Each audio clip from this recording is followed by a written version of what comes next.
Okay, so guys, this is an iPhone 16 Pro. And this thing on the side here is called the action button. It is on every model. It is 15 Pro, 15 Pro Max, all 16, all 17. So we're going to go to settings, step 1. Step 2, see action button, click on it. And right now it's set for nothing. So we can swipe over and we can go to accessibility and we can choose a feature here. And any one of these features we can do. Let's do classic invert.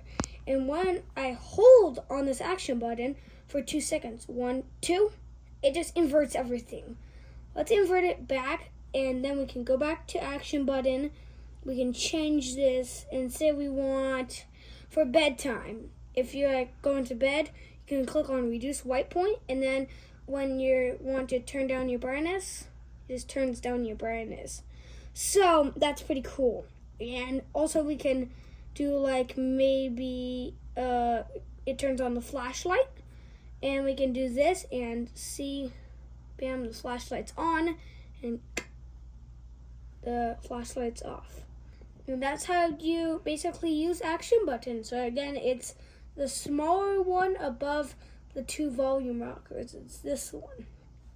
So yeah,